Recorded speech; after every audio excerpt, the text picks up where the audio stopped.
তো যে জিনিসটা দেখানোর জন্য আসলে এই ভিডিওটা করা সেটা হচ্ছে দেখেন অনেক সময় নিউজ পেপারে আমরা কোনো লেখা বা একটা সাবজেক্টে হাইলাইট করতে হয়।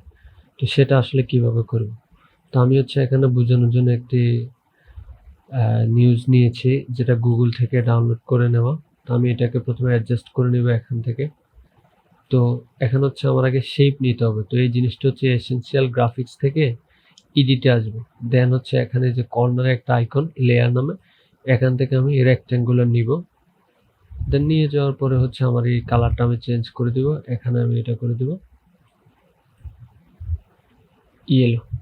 তারপর হচ্ছে আমি চাচ্ছি যে এই জায়গায় এটাকে হাইলাইট করব। তো এখানে হচ্ছে এটাকে এটার মতো করে কাস্টমাইজ করে নেব। একটু অ্যাঙ্গেল করব। এভাবে আরো অ্যাঙ্গেল করব আরো।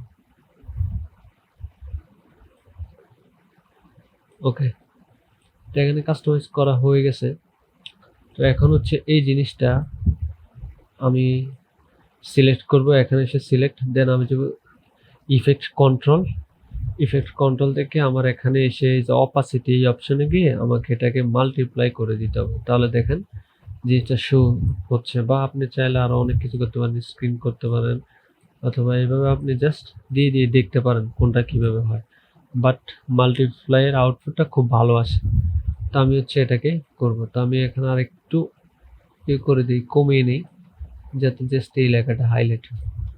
এখন আমার এটার উপরে অ্যানিমেশন দিতে হবে যে লেখাটা এভাবে আসে। তো আমি এই শেপটাকে সিলেক্ট করব এখান থেকে গ্রাফিক্স, তারপরে এখানে এসেনশিয়াল গ্রাফিক্স থেকে এটাকে এভাবে সিলেক্ট করলাম শেপ 1। তারপরে আমাকে যেতে হবে ইফেক্ট কন্ট্রোলে। এখান থেকে দেখেন শেপ 1 এর পাশে একটা অ্যারো চিহ্ন আছে, এটাতে ক্লিক দিব। দেন ক্লিক দিলে এই অপশনটা ওপেন হবে। দেখেন এই যে ক্লিক দিলাম, দেন চালু হলো। দেন এখানে দেখেন পাথ অপশন আছে।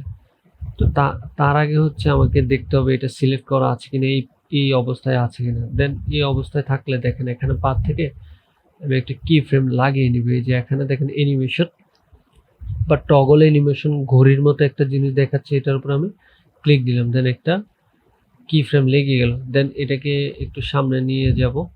তারপর হচ্ছে দেখেন এই জিনিসটা আমার সিলেক্ট থেকে সরে গেছে। তো এটাকে আবার সিলেক্ট করার জন্য এই যে দেখেন সেই পেনের উপর আমি ক্লিক দিব। দেন এটা সিলেক্ট হয়ে গেছে।